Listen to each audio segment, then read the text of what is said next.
Oprah Winfrey once said, "Turn your wounds into wisdom." Welcome to McBain Moments. Alright, if you're new to the channel, welcome to the manor. Make sure you take a moment and subscribe down below. We are on the road to 13 million subscribers, one subscription at a time, so make sure you subscribe.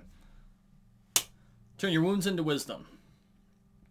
We will experience throughout our lives a lot of pain, a lot of trauma, a lot of negative experiences.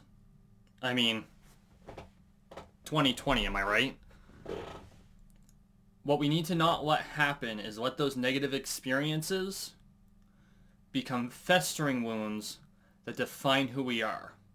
Instead, we need to take the lessons learned from the negative experiences and figure out how to not repeat them.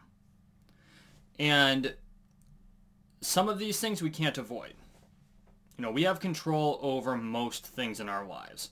The old saying is do things happen to you or do things happen because of you? Right? That's a Grant Cardonism. But what it comes down to is when something happens, when a negative experience happens, when you experience trauma, when you are in a bad situation and you get yourself out of it, you have two choices. You can run from it or learn from it.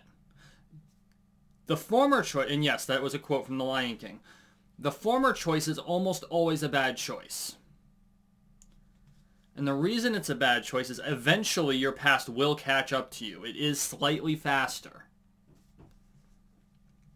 So when that bad decision, when that bad choice, when that bad experience comes up to you again, if you've been running from it, you might collapse back into it. If you learn from it, you'll know how to avoid it. You'll know to step aside and let it go shooting by you, and then you won't have to deal with it. Or you'll know how to respond to it in such a way that it will not impact you greatly. Now, there's a belief that you can learn from your mistakes. You can learn from the things that you did wrong in the past. You can learn from... You can learn that the things you did were not the right path. You know? And we all have these things. You know, some of them are more extreme than others. Some of them are longer lasting than others. The important part is that you take the time to step aside and say, look, I screwed up. This is what the reality is. And here's how I corrected it. If you can do that, then you are going to be a lot more successful, and quite possibly more successful than a lot of your peers. The irony is that most people don't learn from their mistakes. I mean, that's a fundamental truth. Most people don't learn from their mistakes because too many people have made their mistakes part of their identity.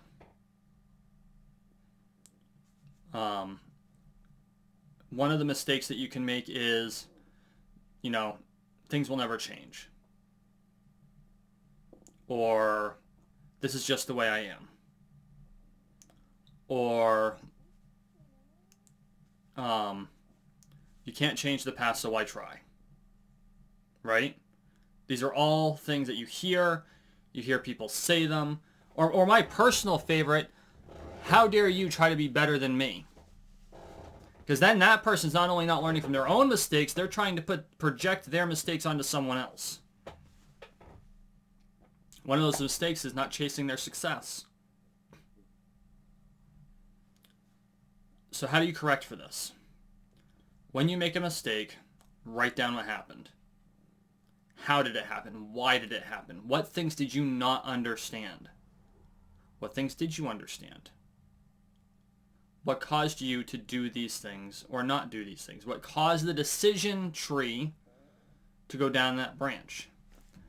And then say, okay, if I had changed this decision, would this have even come up? Yes or no? If I had changed this other decision, even though I made the same decision up here, if I had changed this decision, would the outcome have been drastically different? Or even slightly different? Sometimes it doesn't have to be a drastic change, and I think that's one of the biggest mistakes we make in our lives is too many people expect change to be instantaneous and drastic. That's not the way the world works.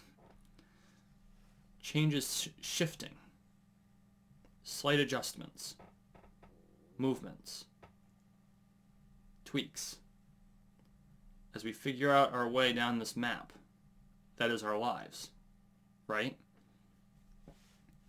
As we shave seconds off our time in the world, the way a woodworker whittles down a block, the number of possibilities that we as the block of wood are slowly whittled down. But as we shave away those possibilities, we become more defined, more clear, and what we are becomes much more apparent. Once one of those pieces of wood is shaved off, once one of those little shavings is taken off, you can't get it back. Just like we can't add any more seconds to our clock. But if you're wise about the way you carve, and you understand the mistakes you made as you were carving early on, as you're whittled down into the definitive figure that you will be,